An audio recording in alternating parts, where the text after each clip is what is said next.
dengan John Dewey, kurikulum merupakan rekonstruksi yang berkelanjutan yang dimulai dari pengalaman yang dimiliki murid kemudian dipresentasikan dalam pelajaran. Berdasarkan wawasan Dewey, bisa ditarik kesimpulan bahwa rujukan utama penyusunan kurikulum adalah berakar dari pengalaman masing-masing siswa. Ada juga pendapat Zeiss yang berbeda jauh dari pandangan Dewey. Beliau berpendapat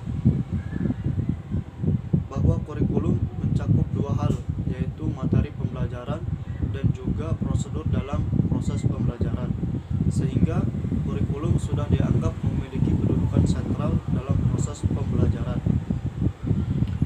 Konsep kurikulum dalam arti luas atau modern tidak hanya mencakup tentang rencana pembelajaran saja, akan tetapi juga mencakup tentang segala sesuatu yang nyata yang terjadi dalam proses pendidikan di sekolah, baik di dalam kelas maupun di luar kelas. Maka kurikulum bisa diartikan juga sebagai entitas pendidikan yang mengatur tentang kegiatan intrakurikuler dan ekstrakurikuler. Dalam konsep dasar pengembangan kurikulum ada 3 landasan. Yang pertama, landasan psikologis, yang kedua landasan sosiologis, dan yang ketiga landasan historis.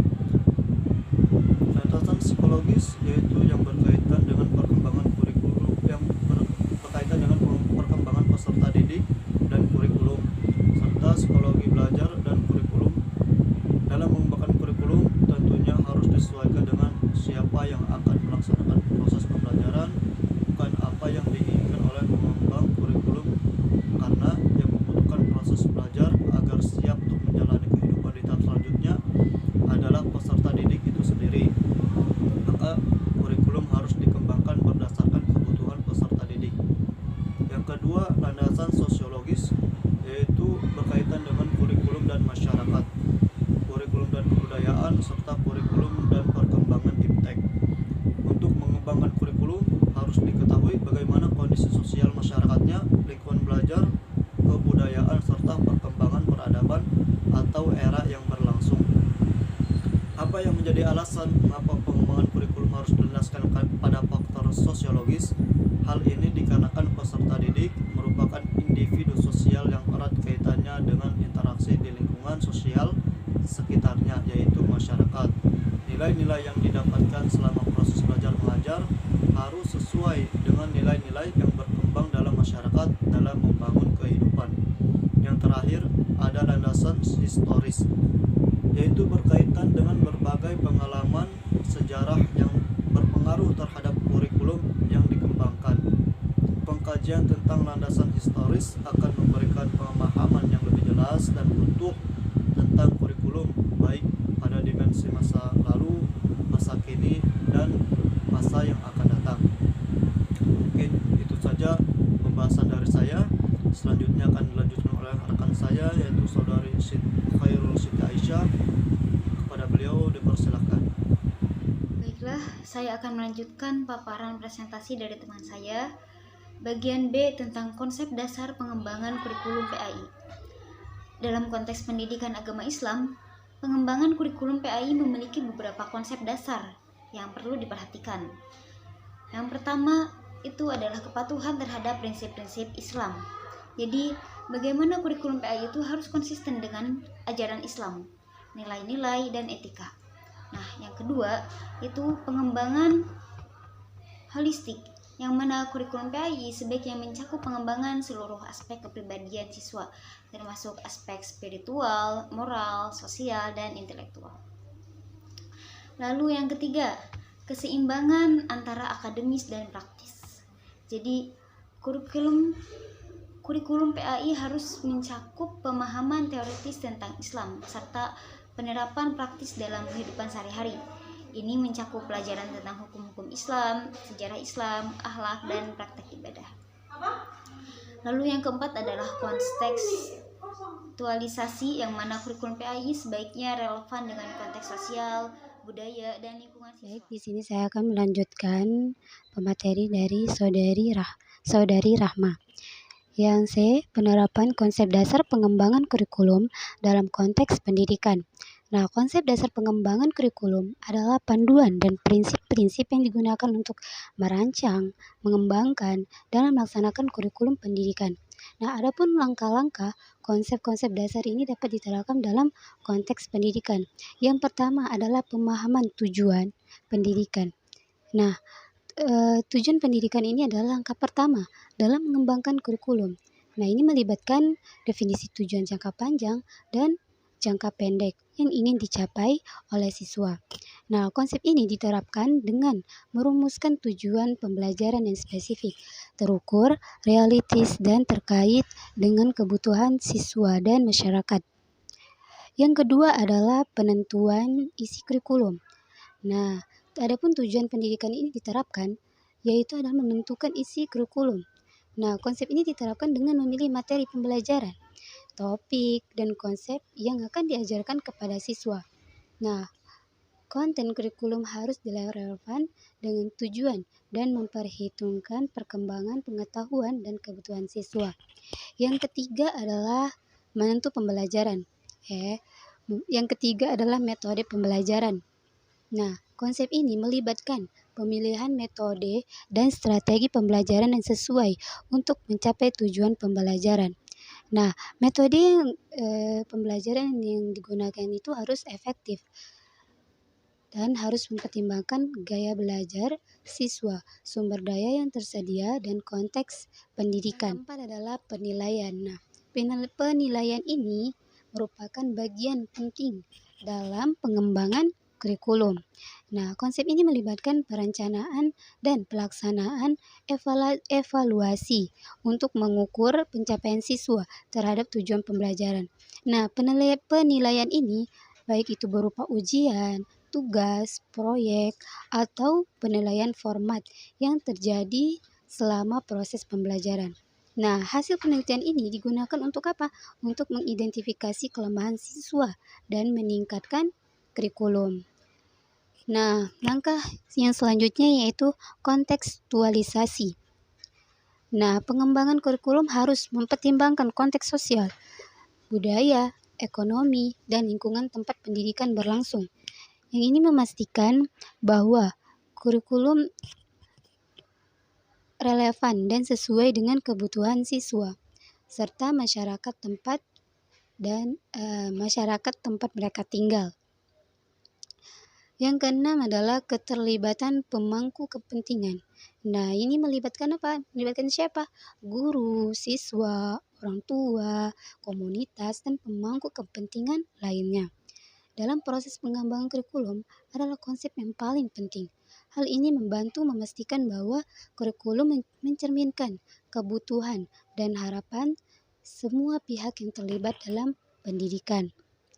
Yang terakhir yaitu perbaikan berkelanjutan. Nah, pengembangan kurikulum ini tidak berakhir begitu saja. Nah, konsep dasar ini mengacu pada pentingnya terus memantau dan mengevaluasi kurikulum, serta melakukan perbaikan berkelanjutan berdasarkan umpan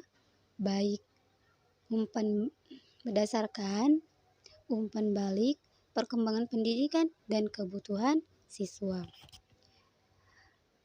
Penerapan konsep dasar, pengembangan konsep dasar kurikulum ini dalam konteks pendidikan memastikan bahwa kurikulum dirancang dan diimplementasikan dengan baik sehingga dapat mencapai tujuan pendidikan yang diinginkan dan memberikan pengalaman belajar yang bermakna bagi siswa.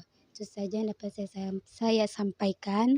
Selanjutnya akan dilanjutkan oleh Saudari Lailatul Najia. Baik, untuk bagian D, di sini kita akan bahas tentang cara pengembangan kurikulum PAI dalam memadukan prinsip-prinsip Islam dan pendidikan akademik. Pengembangan kurikulum pendidikan agama Islam memerlukan perhatian khusus terhadap penggabungan prinsip-prinsip Islam dan pendidikan akademik. Hal ini penting agar siswa tidak hanya memahami ajaran Islam, tetapi juga memiliki pemahaman yang baik tentang materi akademik. Nah, berikut cara pengembangan kurikulum PAI dapat memadukan prinsip-prinsip Islam dan pendidikan akademik. Yang pertama di sini ada penentuan tujuan pembelajaran yang seimbang.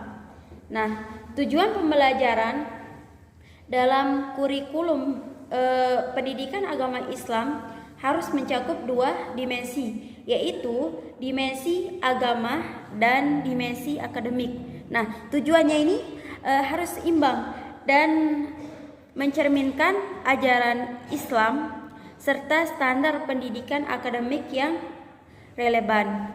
Yang kedua di sini ada pemilihan materi pelajaran yang relevan. Kurikulum pendidikan agama Islam harus mencakup materi agama serta pemahaman tentang Quran, hadis, akhlak, serta praktik ibadah.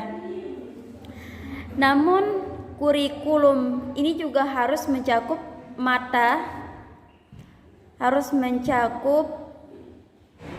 pelajaran akademik seperti matematika, sains, sejarah, dan bahasa. Yang ketiga di sini ada pengembangan metode pembelajaran yang sesuai.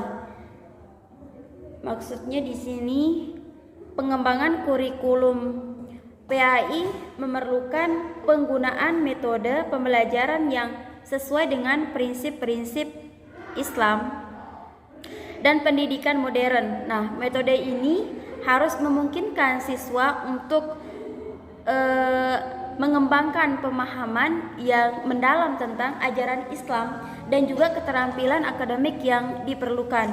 Nah, untuk yang keempat di sini ada penilaian yang holistik. Nah, sistem penilaian dalam kurikulum PAI harus mencerminkan pencapaian dalam dua dimensi, yaitu agama dan akademik.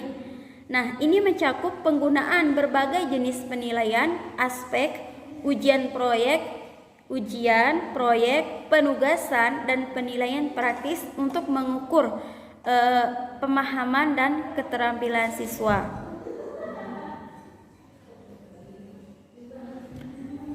Untuk nomor 5 di sini ada integrasi nilai-nilai Islam.